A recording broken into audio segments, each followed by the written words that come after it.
नमस्कार दोस्तों, मैं हूं आपका दोस्त, आपका फैमिली फिजिशियन डॉक्टर यश अरविंद चौधरी, होम्योपैथिक कंसल्टेंट। और आज हम बात करेंगे पेप्टिक अल्सर के बारे में। तो पेप्टिक अल्सर को समझने से पहले हमें ये बात समझना बहुत इंपॉर्टेंट है कि अल्सर का मतलब क्या है। अल्सर को अगर हम लेमन टर्म्स में समझने की कोशिश करें तो उसे हम कहते हैं घाव। ये घाव अगर आपके स्टमक में हो जाए तो उसे हम मेडिकल टर्म्स में कहते हैं पेप्टिक अल्सर। तो पेप्टिक अल्सर के इंपॉर्टेंटली दो टाइप्स होते हैं, दो प्रकार होते हैं। एक होता है गैस्ट्रिक अल्सर और एक होता है डिओडिनल अल्सर। अल्सर जो स्टमक में हो जाए, स्टमक के लाइनिंग्स, इनर लाइनिंग्स में हो जाए तो इसे हम कहते हैं गैस्ट्रिक अल्सर। और दूसरा पार्ट है डिओडिनल अल्सर।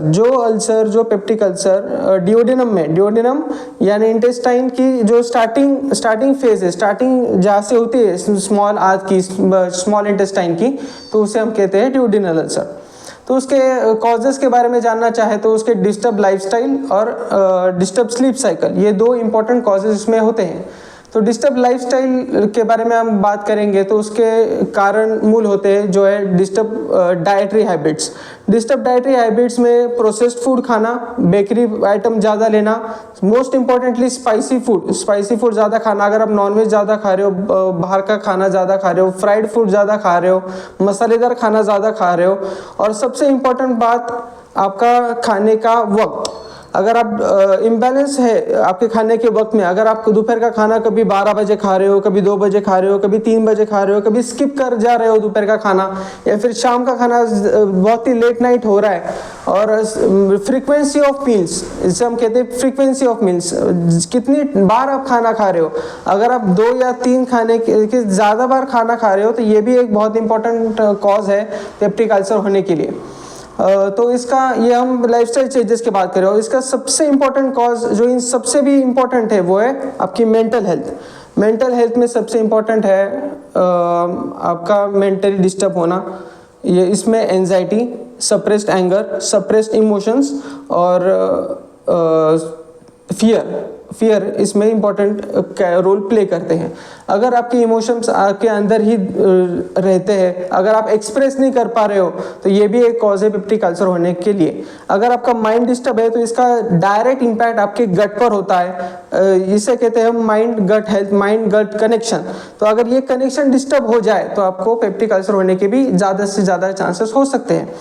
तो ये डिस्कस करने के बाद हमें ये भी जानना बहुत इंपॉर्टेंट कि पेशेंट के सवाल रहते हैं कि अगर मैं सब कुछ ठीक है, मैं डाइट भी करता हूँ, योगा एक्सरसाइज करता हूँ, मेडिटेशन करता हूँ, सब सही है, लेकिन फिर भी मेरे को एसिडिटी क्यों हो रही है, फिर भी मेरे को कब्जियत की प्रॉब्लम क्यों हो रही है, फिर भी मेरे को गैस्ट्रिक अल्सर्स क्यों हो रहे हैं। तो इसका कारण जैसे मैंने पहले बताया वो है स्ट्रेस, वो भी क्रॉनिक स्ट्रेस। अगर आपको क्रॉनिक स्ट्रेस के अगर आप शिकार है, अगर आपको ओवर थिंकिंग हो रही है, अगर आप डिप्रेशन में रह रहे हो, अगर आपके इमोशंस अंदर ही अंदर रह जा रहे हैं, आप एक्सप्रेस नहीं कर पा रहे हो।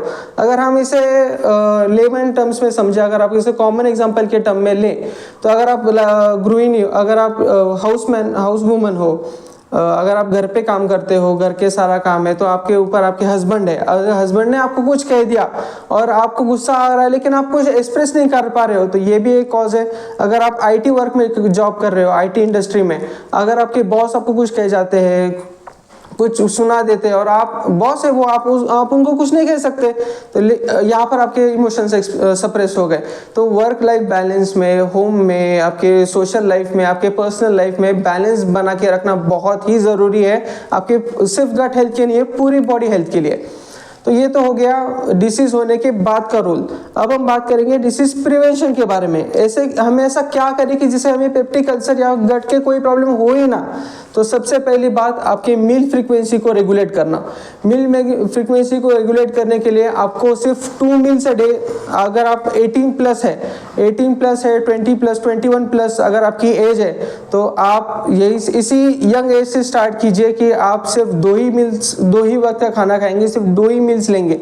सुबह अगर आप 11:30 12 बजे तक खाना खा लिया, सुबह का नाश्ता चाहे पोहा उपीट, इडली वड़ा सांभर रसा डोसा वो सब बंद, और फिर चाय बंद। सिर्फ 11 से 12 बजे तक आप दोपहर का खाना खाएंगे, और शाम का खाना सूरज ढलने से पहले 6 से 7 बजे के बीच में आपको शाम का खाना खाना है। बीच में कुछ भी नहीं, no tea, no breakfast, nothing. ये आपकी पहली प्रिवेंशन हो गया। दूसरा स्लीप साइकिल, आपका स्लीप साइकिल बहुत ही, खाना और सोना टाइम पे ही होना चाहिए। आप एक शेड्यूल बना लो, आप रात के 9:30-10 बजे सोएंगे, सुबह 4 बजे उठेंगे। ये उठने का और सोने का टाइम बिल्कुल फिक्स होना चाहिए। एक तो आप साउंड स्लीप लेंगे और स्लीप के दौरान ही आपकी बॉडी हील होती है, स्लीप के दौरान ही आपकी बॉडी ग्रो होती है। तो प्रिवेंशन के लिए ये दो चीज़ अगर आप करते हो, अगर आप स्ट्रेस फ्री रहते हो, अगर आप अपने स्ट्रेस को मैनेज कर सकते हो, तो it is very important for your physical as well as your mental health. Thank you so much. मैं हूँ आपका दोस्त doctor Yash Chaudhary. Stay tuned. Thank you so much. जय हिंद, जय भारत।